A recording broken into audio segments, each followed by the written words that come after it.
What's up, man? Not much. How you doing? I'm good. It's good to meet you. Yeah, good to meet you as well. Where are you at? You look like I'm you're in in. like a church. No, it's I have like a little place down in it's a town called Puerto Escondido in Oaxaca, southern Mexico. So I have like kind of a built a little concrete room here. Awesome. That's sweet. Yeah, I know it looks So, strange. no, that's awesome. How'd you get into the Yeah. business, first of all? So actually, yeah. So I mean, I remember when Greg was starting because I was living with him at the time, and so I always remember that, and I've been in touch with him over the years, and what it was just last year we talked about me helping him during open enrollment, and so I was in Chicago in like October, November, December, January.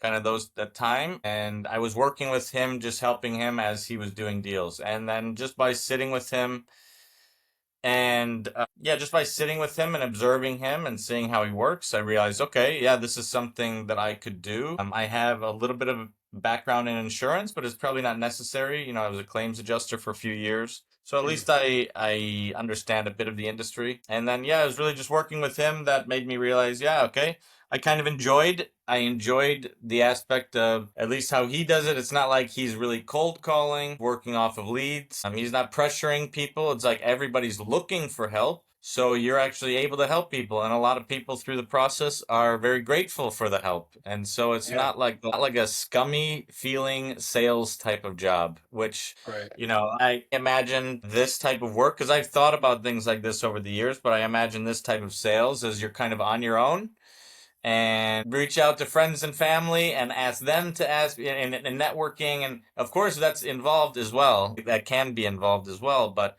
it's not like as yeah, I mean it's nice to be able to be connected directly to people that are looking for help without like just trying to choose random people and hope that Yeah. something works. So Yeah, I didn't do any of that, any of the friends and family stuff when I yeah, started, yeah, you know. yeah, But yeah, I wouldn't want to be honest. I just don't like that kind of those types of sales routines. And I guess since I've been working with Mainline, I see how I remember Arnie from, I never met him, but I remember Arnie from back when Greg was starting. So I remember of him and hearing of him. But right. since I've been working with Mainline, like everybody I've worked with, it's a good network. It's a good group of people.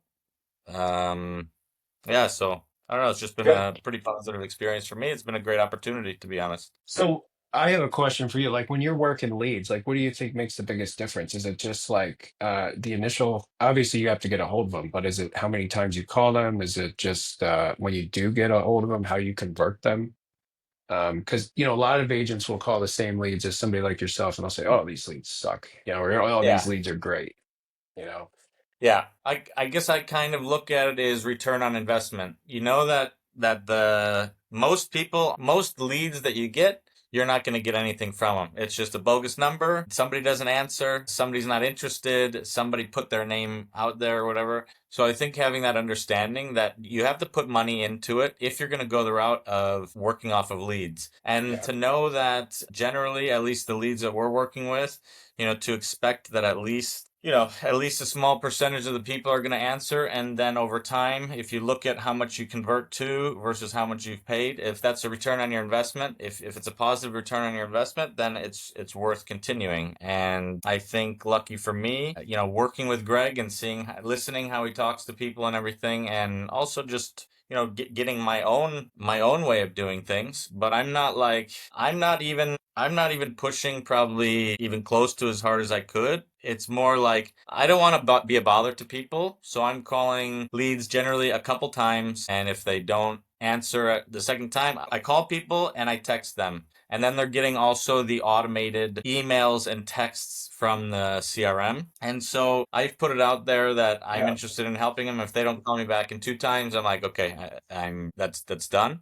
But anybody that I do have some contact with, then I'm thinking, well, even if I just get a simple deal with them, at least it pays for more leads. So it's worth an extra call. It's worth, a bit more. But it can be frustrating because some people are just, even though they're interested, they're hard to get a hold of. They're not calling you back.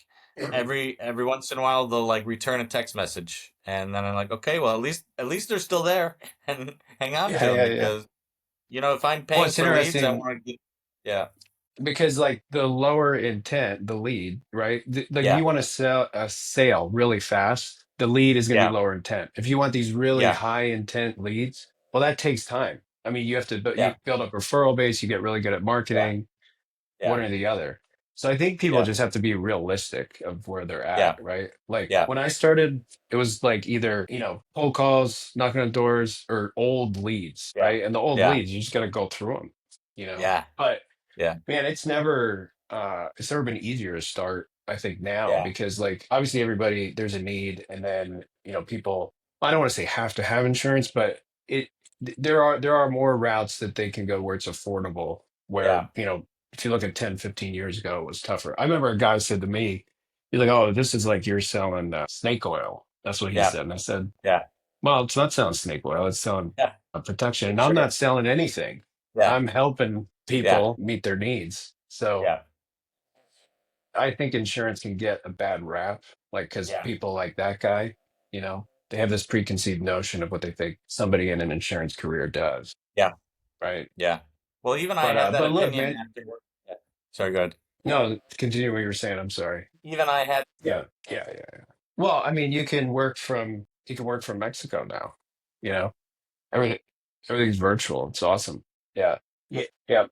Yep. Yeah, it's totally a different business than what it was like 10, 15 years ago, which is great because I think there's way more opportunity. Well, if you get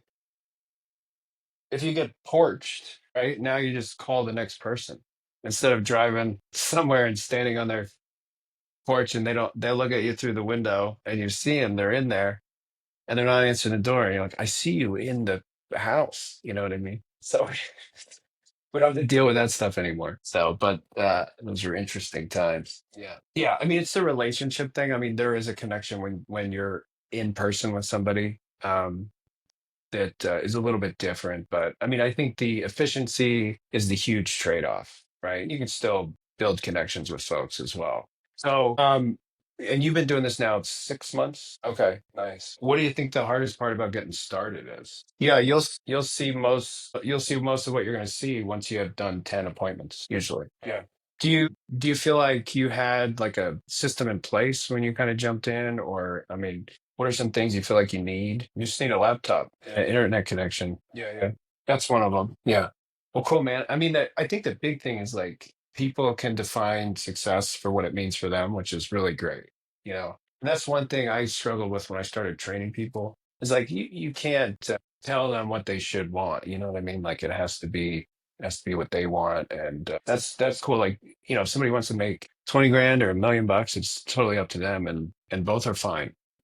So awesome. Do you get back? Do you spend? I mean, obviously you spend some time in the U.S., right? Like you come back throughout the year. It's awesome. Yeah, that's awesome. Well, cool, man. It was great talk. Getting to finally talk to you. Like I know, like I see names come across. I'm like, oh man, I don't even know who that is. And it's a little. Yeah, so that I'm just trying to connect with as many agents as I can, and I'm open to like any feedback you guys have, or say, hey, if I can't guarantee anything, of course, but I'm really open to people's opinions, and a lot of people have shared great ideas, and that's I think what's awesome about our group is we take all that stuff seriously. Yeah, awesome. Yep. Yeah, I always tell people I'm just one big mistake. Yeah, I've made so many mistakes. I've probably made every mistake you can make. That's right. Yeah, yeah, yeah. If you step in a pile of shit twice, then you're just stupid. Yeah, cool. Well, hey man, it was great talking to you, and reach out. If you need anything, just let me know. All right, buddy.